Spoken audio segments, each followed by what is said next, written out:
Olá, hoje nós vamos estudar substância nucleofílica alifática ao carbono saturado. Então, a gente vai estudar hoje aquelas reações, aqueles mecanismos SN1, SN2, esses mecanismos são sempre em relação ao carbono saturado, ou seja, carbono sp3, tá? Quando a gente fala em substância nucleofílica, no carbono saturado, o que a gente está querendo dizer? A gente está querendo dizer o seguinte, é a substituição de um grupo por um outro grupo. Tá? Mas é importante eu saber o seguinte, eu só posso substituir um grupo por outro grupo se a energia dessa ligação for muito baixa. E aí, vamos aqui ver o que a gente já viu lá quando a gente falou de hibridização. A ligação covalente apolar, aqui está, vamos supor, o grupo X. Na hora que você forma a ligação, você estabiliza muito. Então, a ligação XX é muito mais estável que os átomos X isolados. Então, você não consegue quebrar facilmente essa ligação. No caso de uma ligação polar, aquele átomo eletronegativo, ele tem uma energia muito baixa, muito próxima à energia da molécula toda, tá? Da ligação. Então, quebrar é mais fácil, porque a diferença de energia é bem menor. Então, sempre que a gente falar em substância nucleofílica, nós estamos falando em substância nucleofílica de ligações polares, tá? E com átomos muito eletronegativos, porque eles vão sair facilmente. Toda substância nucleofílica, ela sempre tem que ter um eletrófilo, um nucleófilo e um grupo abandonador ou grupo de saída. Eu sempre chamo de grupo de saída, que eu acho que fica mais bonitinho. Mas pode usar grupo abandonador, tem de tudo, tá? Então, aqui, por exemplo, é um substrato, tá? O substrato está ligado no primeiro momento com o grupo de saída. Você vai ter um nucleófilo, esse nucleófilo vai atacar o eletrófilo está no substrato, o eletrófilo é o carbono ligado ao grupo de saída, tá? Vai ter, então, a substituição com a liberação do grupo de saída. Então, aqui está o nucleófilo, acontece uma quebra heterolítica, então o nucleófilo ataca o R, essa ligação ela quebra heteroliticamente, que significa isso? Um dos átomos, que no caso vai ser o grupo de saída, vai levar os dois elétrons, e você vai ter, então, o R nucleófilo, mais o grupo de saída. O RX todo é chamado de substrato. Tá? Então, o substrato, ele tem, e onde está o carbono, ele é o carbono eletrofílico e o grupo de saída.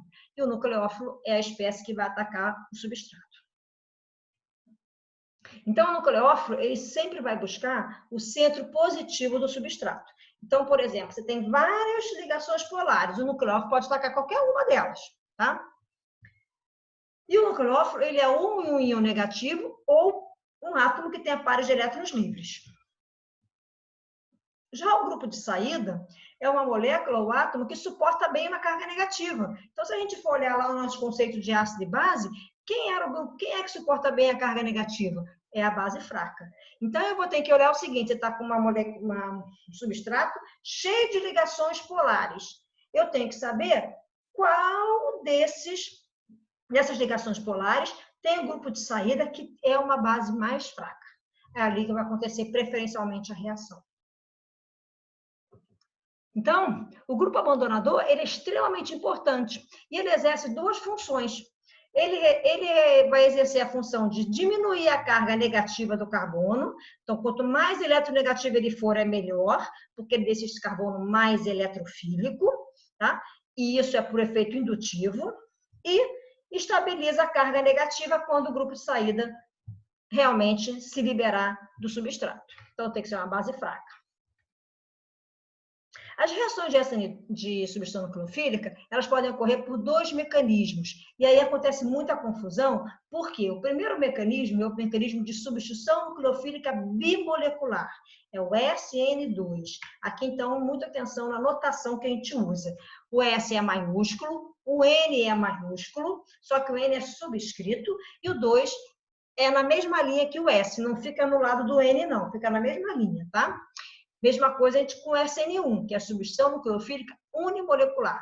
S, N e 1. Então, N subscrito maiúsculo também. O que significa substituição nucleofílica bimolecular e substituição nucleofílica unimolecular? Ele quer dizer o seguinte, quantas espécies estão envolvidas na etapa lenta da reação, ou seja, naquela etapa que vai influenciar na velocidade da reação.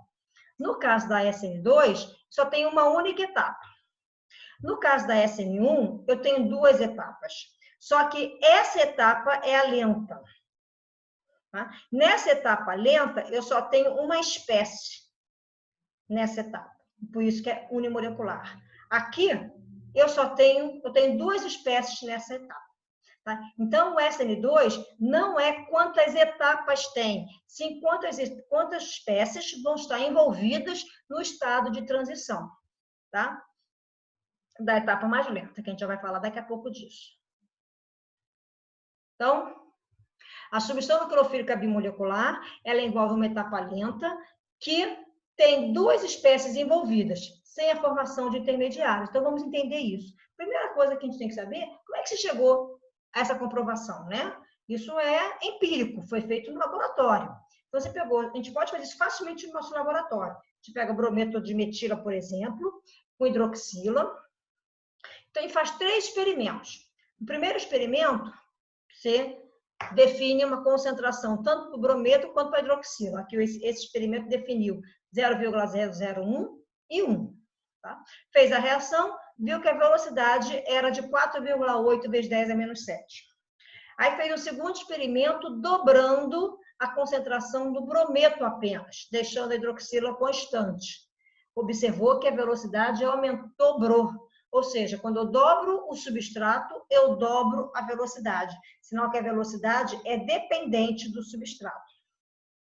Fez o terceiro experimento, que é apenas mantendo constante a do brometo e dobrando apenas a hidroxila. O que aconteceu com a velocidade? Dobrou também. Ou seja, a velocidade, a equação da velocidade, ela é dependente do substrato, primeira ordem, e do nucleófilo, primeira ordem. Porque dobrou, dobrou. Tá? Dobrou, dobrou. Então, é uma ordem para cada um. 1 mais 1, 2. Então, esse 2 é a ordem da reação. Se é a ordem da reação, ela vai chegar ao seguinte. No estado de transição, na etapa lenta, porque a velocidade é da etapa lenta, quem é que está mandando? Tá? Então, vamos entender o que significa isso. Primeiro, vocês vão entender mais fácil quando eu falar que é etapa lenta, nas outras reações, principalmente de SN1, isso vai ficar mais fácil de entender. Agora fica assim meio substrato, meio assim vago, abstrato, porque a gente só tem uma única etapa. Mas mesmo assim eu vou tentar explicar. Tá? Quando a gente fala em mecanismo, a gente tem que ter sempre as setas em curva, tá? Os reagentes e os produtos.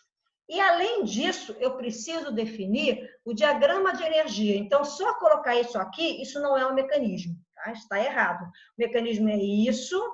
Não precisa colocar o intermediário, desculpe, o estado de transição aqui. Basta colocar isso mais isso. E tem que fazer o diagrama. Isso sim é mecanismo. Senão, são só as etapas das reações. Mas, para eu poder definir mecanismo, estudar a reação, eu preciso do diagrama de energia, tá? Então, sempre nos exercícios, pedir o mecanismo, eu quero o estado de transição. Bom, então vamos lá. O que está acontecendo aqui? Você tem, ó, carga negativa no oxigênio ou nucleófilo. A carga negativa ataca o eletrófilo, como são 2 elétrons, 2 abas na setinha. Tá? Na hora que ataca o carbono, a ligação carbono-cloro se quebra. E o cloreto sai com a carga negativa. Tá? Então, esse é as etapas. Agora, vamos entender como é que fica o diagrama de energia. Extremamente importante estudar o diagrama de energia, porque é o seguinte, para cada etapa, se a reação tem uma etapa, eu tenho um estado de transição. Se a reação tem 2 etapas, eu tenho 2 estados de transição. Se ela tem 3 etapas, eu tenho 3 estados de transição. E assim por diante. Tá? E eu tenho que saber, nessas etapas todas que eu tenho, qual a etapa lenta. Então, eu costumo dar o exemplo seguinte. Eu estou aqui na UERJ e vou ter que ir lá ter uma tese na UF. Tá bom? Eu quero saber que horas eu tenho que sair daqui da UERJ para chegar lá na UF. O que eu vou ter que olhar? O que eu vou ter que buscar na internet? Como é que está a ponte Rio-Niterói. porque ela é etapa lenta. Tá? Porque ela normalmente engarrafa, qualquer coisinha ela já para. Então, eu tenho que olhar se ela está engarrafada. Se ela estiver engarrafada, às vezes é melhor nem ir pela ponte, é melhor ir de barca. Tá? Então, por isso que a gente tem que conhecer a etapa lenta. Tá? Então, de novo, aqui vocês não vão ter muito essa visão do que é etapa lenta, mas nos outros exemplos vai ficar mais claro. Mas eu vou acabar botando alguns conceitos aqui importantes. Aqui, então, tem uma única etapa. Cada vez que eu tenho uma etapa, eu tenho que ter um estado de transição. Esse estado de transição é aquele estado de transição onde o HOMO colocou seus elétrons lá no LUMO. O LUMO é um orbital de maior energia, então está com uma espécie excitada. Enquanto o grupo de saída não tirar os elétrons do HOMO, esses elétrons que estão no LUMO não podem descer e estabilizar a molécula. Então, por isso que é um estado que tem muita energia. Então, o que é importante a gente saber? O estado de transição, ele é hipotético, tá? É teórico. Nunca se foi isolado, nem temos nenhuma confirmação desse estado de transição. Mas que é importante que, então, por isso, ele tem que ser escrito em colchetes, sempre tem que colocar em colchetes, porque se você coloca colchete, você está mostrando, parecendo que é um intermediário, e não é, tá? Quando é uma única etapa, você pode usar a hashtag aqui, né? O jogo da velha. Mas, normalmente, a gente não usa o jogo da velha. Normalmente, a gente usa... E aí, eu vou escrever aqui. Sempre, a gente só faz estado de transição da etapa lenta. Então, estado de transição, tá? Aí, aqui subscrito, que controla a velocidade da reação. É esse estado de transição que vai importar para a gente. Então, estado de transição que controla a velocidade da reação. Então, eu vou ter a variação da energia livre pela coordenada da reação. Então, o nucleófilo vai começar a atacar o substrato. Você vai ter um estado de transição de maior energia, até que o X se desloque todo, se desprenda todo do substrato e o nucleófilo complete a sua ligação. Nesse caso da SN2, isso acontece ao mesmo tempo. Então, como é que a gente desenha o estado de transição? Eu vou fazer aqui porque é super importante ter visão disso. Primeira coisa que eu desenho é o substrato, tá? Então, eu vou botar aqui a cadeia de carbono. Carbono, carbono, carbono. As 3 ligações vão estar desse jeito, porque elas estão... Esse pontilhado aqui é porque está para trás, tá?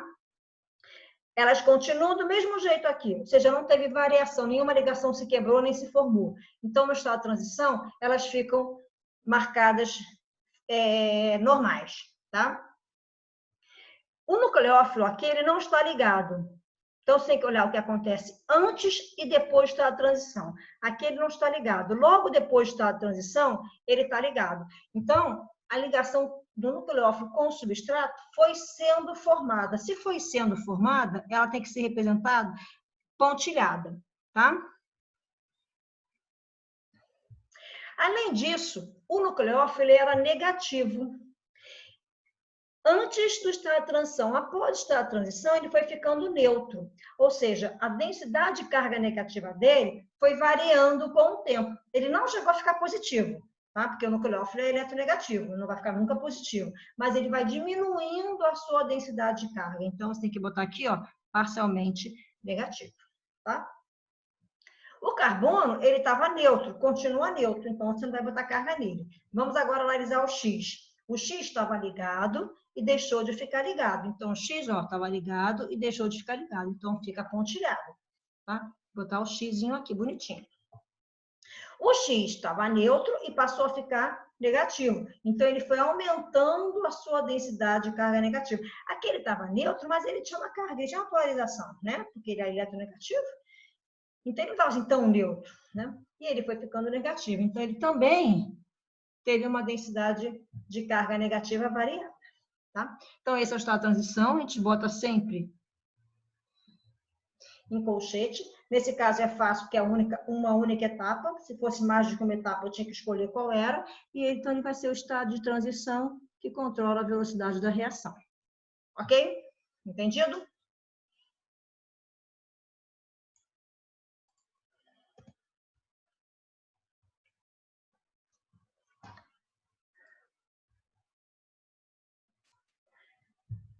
Eu acabei falando antes do HOMO e do LUMO e vocês acabaram não devem ter entendido o que eu falei, mas agora vocês vão entender.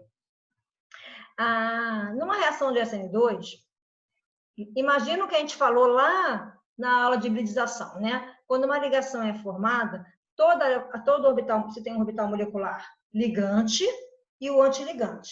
O ligante vão ficar com os elétrons. Então, o ligante, normalmente, ele é o orbital molecular de maior energia que está ocupado, é o HOMO. Tá?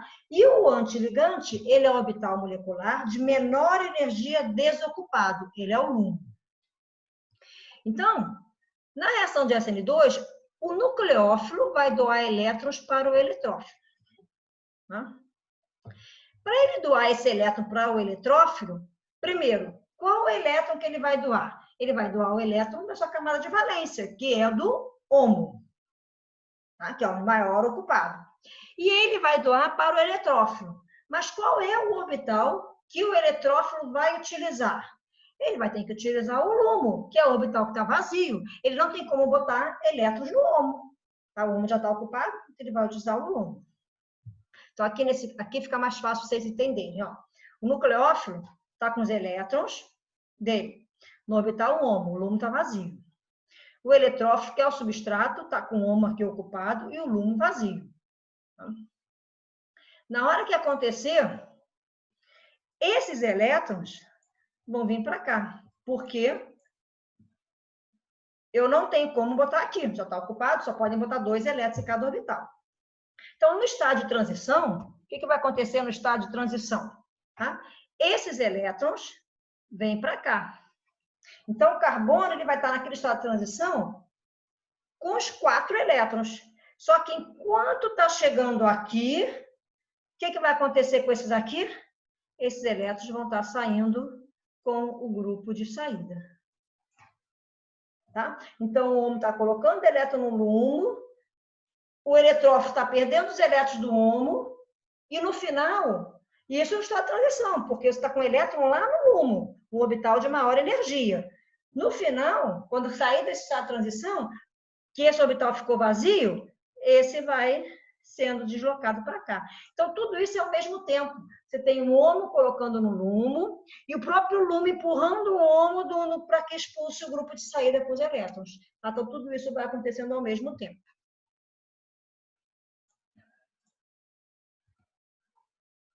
Aqui, só para vocês tentarem visualizar um pouquinho como é que acontece isso na molécula, né? Tem o exemplo do cloreto, do brometo de etila, formando o cloreto de etila mais o brometo. Tá? Então, aqui está o orbital P do cloreto, o HOMO, tá? PX, PY, PZ, é o HOMO dele.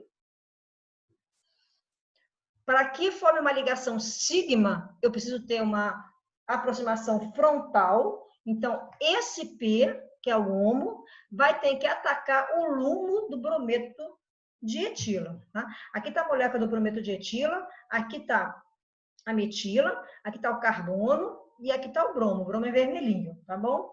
Só para exemplificar, eu não tive esse desenho na internet para pegar, mas só para vocês entenderem, imagina que aqui é o 2PX, que é o bromo, e aqui não é o 2PZ, é o SP3, tá? Então, esse lado aqui é grande, esse aqui é pequenininho, lembra? Então, vou ver se eu boto aqui para vocês visualizarem.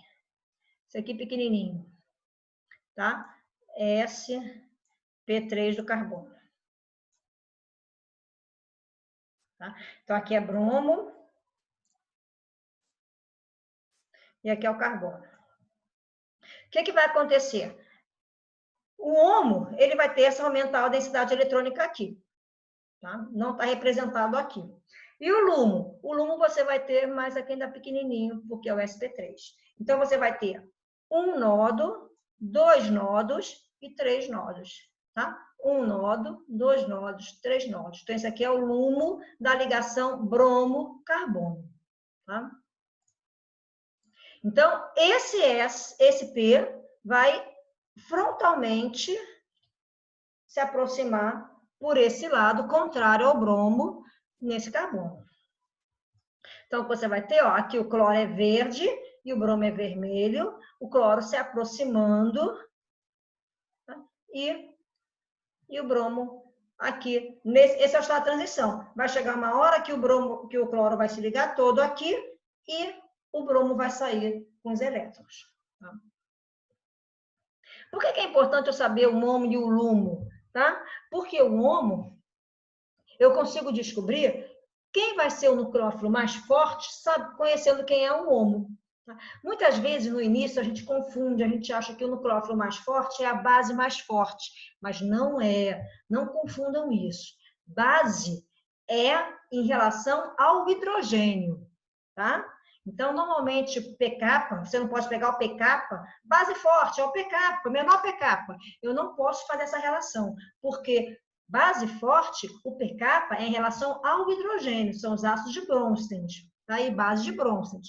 No caso da substituição nucleofílica, eu até tenho uma reação de ácido e base, mas é uma reação de Lewis. E para a reação de Lewis, eu não tenho o pK. Então, eu não posso pegar o pK para simplesmente jogar aqui. Na reação de Lewis, eu tenho que analisar LUMO e HOMO. Tá? Então, o que se chegou à conclusão? Que, por exemplo, aqui são os HOMOs, tá? Esse HOMO aqui, o iodeto, tem um HOMO de menos 9,1, enquanto o fluoreto tem de 11,7. Então, quem tem o maior valor, o menor valor negativo, né? O que é o maior valor do HOMO, é o mais nucleofílico, tá? Ele está mais alto, ele está próximo ali do nucleófilo. Então, você tem iodo 9,1, bromo 10,1, cloro 10,8, flúor 11,7. Como valores são negativos, quem é o maior HOMO é o iodo. Então, o iodeto é o melhor nucleófilo do que o fluoreto. Tá? Apesar do fluoreto, para o hidrogênio, ser melhor base. A base mais forte para o hidrogênio é o flúor. Mas para o eletrófilo, quem é o melhor nucleófilo é o iodeto. Tá? No caso do oxigênio, aqui a água menos 12,1, a hidroxila é menos 10,5. Então, quem é o maior é o 10,5. Então, é o melhor nucleófilo. Enxofre, H2S e menos 9,7, menos 9,3. Vê que não é muita diferença. No caso do nitrogênio, o cianeto é menos 9,4, o amônio é menos 10,6. Então, o cianeto é melhor. Então, que conclusão que a gente pode chegar aqui? Então, escrevem isso aí, tá? Primeiro, entre átomos que estão na mesma coluna da tabela periódica, tá? Átomos da mesma coluna. Quem vai ser o nucleófilo mais forte? Aquele que for maior. Quanto mais baixo na tabela periódica, maior o nucleófilo, ou seja, aquele que é menos eletronegativo, tá? Por que isso acontece? Porque quanto maior, mais fácil ele se aproxima do carbono, ele tem menos impedimento estérico para se aproximar do carbono, tá? No caso do oxigênio, então, o mesmo átomo, água não tem carga, quem são o nucleófilo aqui são os pares de elétrons do oxigênio, e a hidroxila tem carga. Então, quando você tem uma carga negativa, é o melhor nucleófilo. Então, quando é o mesmo átomo, se tiver uma carga negativa, é o melhor nucleófilo. Se for da mesma coluna na tabela periódica, quanto maior o tamanho, melhor o nucleófilo. Vamos agora analisar a energia do LUMO dos eletrólitos. Tá? Aí aqui o que eu posso fazer? Ó, o eletrólito aqui, ó, carbono ligado ao flúor, 2,9. Carbono ligado ao cloro, 0,7. Carbono ligado ao iodo, menos 0,8. Tá? Ou seja, é mais fácil eu quebrar aqui do que aqui. Tá? Então, quando você tem átomo mais eletronegativo, e ainda mais no caso do flúor, além de ele ser mais eletronegativo, ele tem o mesmo tamanho que o carbono, é mais difícil você quebrar aquela ligação. Agora, olha só, quando é hidroxila, quando é um álcool, ou quando é um álcool protonado, olha a diferença. Eu quebro muito mais fácil o álcool protonado, porque vai sair a base, que é a água, né? Que é uma base muito mais fraca do que a hidroxila. Então, sempre quando eu fizer a reação de álcool, o ideal é antes eu protonar. faz uma protonação do álcool, porque aí você vai aumentar muito a velocidade da reação. Por outro lado, para o LUMO, tá? Não interessa se o carbono que está com o grupo de saída, ele é primário, ele é secundário, ele é terciário. Vê só, não faz diferença. Então, o grupo alquilo, que estabiliza o carbocátion, que a gente já viu lá em carbocátion, não mexe na energia do LUMO. Então, na SN2, que a energia do LUMO é importante, não diferencia se é primário, secundário ou terciário. Tá? A energia do LUMO não vai influenciar aí. Bom, a segunda comprovação para o mecanismo de SN2, além daquela que a gente já falou, que é da variação da concentração, é que as reações de SN2, elas são estereoespecíficas. Primeiro, o que é estéreo? Que tem uma estereoquímica, ou seja, as reações, as orientações espaciais são diferentes. E é específica, porque é 100% de mudança de estereoquímica, tá? Então, se fosse 99%, a gente chama de seletiva. Ela seria estereoseletiva, ela teve uma mudança de estereoquímica, desculpe. Mas, no caso, ela é específica, é 100%. Tá? Então, o que significa isso? Que, se, por exemplo, esse carbono, o carbono que está com grupo de saída, se ele for um carbono quiral, o que é um carbono quiral? Carbono que tem os 4 ligantes diferentes. Então, aqui, ó, hidrogênio, metil, etil, brometo. Então, esse carbono aqui é um carbono S. Quando você faz a reação de substituição, tá? Você vai ter 100% de inversão de configuração. Então, vamos aqui os termos direitinho. Configuração. Então, S e R são configurações diferentes, tá? Então, você tem inversão de configuração. O teu substrato inicial é S e teu final ele é R. Todos os produtos são R's. Tá bom? Por que isso acontece? Isso acontece porque, como o grupo de saída está ali, não tem como o nucleófilo atacar pelo mesmo lado dele. Ele vem por trás. Tá? Então, o nucleófilo ataca por aqui, expulsando o brometo. Então, se o brometo estava para cá, o teu nucleófilo vai estar para cá. E aí você mudou de conformação, porque todo isso aqui vai fazer o que a gente chama que é a orientação guarda-chuva, inversão guarda-chuva. Aqui eu tenho uma... Aqui, ó, deixa eu ver se eu vou conseguir aqui, ó. Tá? Para vocês verem aqui, ó, que está o nucleófilo, ele vai e depois o grupo de saída. Você vê que você mudou a orientação. Então, isso acontece por quê? Porque o mecanismo SN2 é um mecanismo concertado. O nucleófilo ataca por trás e expulsa o brometo. E aqui, olha, ele ataca e o brometo sai. Não dá tempo de você ter um carbocátion aqui para poder fazer qualquer coisa. Então, ele tem que, é um mecanismo concertado com inversão do centro de quiralidade. Se é S, passa a ser R. Aqui é só para vocês relembrarem, né, o que é um carbono, a estereoquímica, o que é um carbono quiral, carbono com as 4 ligações, e saber o que é o S e R. É importante vocês darem uma recordada. Se tiverem dúvida, a gente pode tirar aqui na aula no encontro que a gente vai ter remotamente. Tá? Bom, quais são os fatores que influenciam a substituição nucleofílica bimolecular? Tá? Aqui o bio, né? Bimolecular, que é SN2. Primeira coisa que influencia é o LUMO. Não teve diferença, tá? Se é metil ou se é propil, não teve diferença. Mas na hora que a gente fez a reação, a gente viu que o metilo reagiu muito mais rápido do que o terciário. Por que isso? O LUMO não explicou, tá? O que está acontecendo aí nesse caso, né? Porque o metilo é muito mais rápido que o terciário. O terciário, às vezes, nem acontece. É tão lento que a reação nem acontece.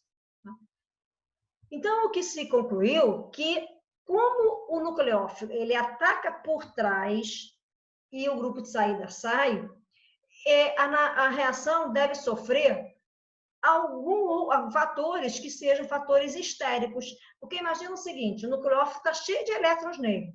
Se você também tiver grupos aqui cheios de elétrons, você vai ter a repulsão entre esses elétrons. Tá? Então, isso vai ser ruim, a reação não vai acontecer. Então, só para efeitos de terminologia correta, efeito estérico é o efeito nas velocidades relativas provocado por propriedade de preenchimento de espaço. Então, o nucleófilo vai chegar, mas está aqui o espaço preenchido com elétrons. E isso, então, vai afetar a velocidade da reação.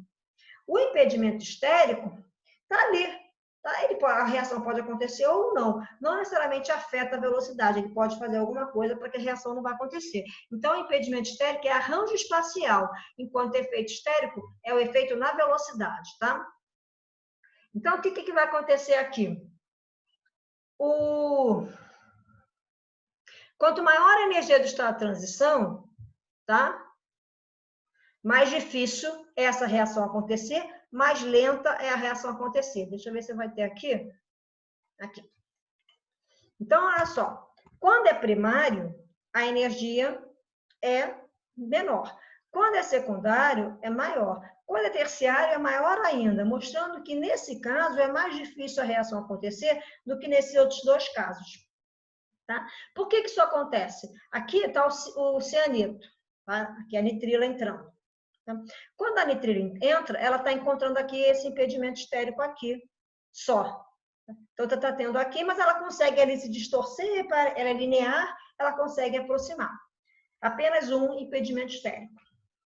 Quando você está com duas metilas, você tem agora, você vê que está mais apertadinho para ela poder entrar. Quando tem 3, é mais ainda. Então, quanto mais grupos estiverem em cima do carbono eletrofílico, mais difícil é a reação SN2 acontecer. Então, a reação SN2, ela é dependente do impedimento estérico do carbono eletrofílico. Então, o carbono eletrofílico tem que estar o mais desimpedido possível. Ou seja, ele é muito mais rápido quando a reação é com metil ou quando é primária. Esse caso é um caso bem interessante, porque o carbono o carbono eletrofílico é um carbono primário.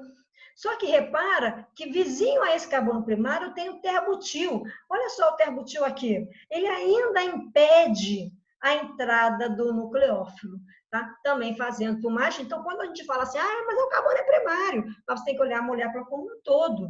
Às vezes tem alguns casos que a molécula, o carbono é primário, só que ela tem uma ponte, ela faz uma ligação de hidrogênio e ela coloca justamente um átomo em cima do carbono eletrofílico, que aí o nucleófilo não consegue atacar. Então, nada é tão simples assim que simplesmente eu posso falar assim, não, primário sempre acontece com SN2. Vai depender da estrutura. Vocês precisam agora começar a analisar a estrutura como um todo, tá? Bom, eu vou parar essa videoaula por aqui e a gente continua a próxima videoaula de substituição nucleofílica unimolecular, tá bom? Muito obrigada e até a próxima.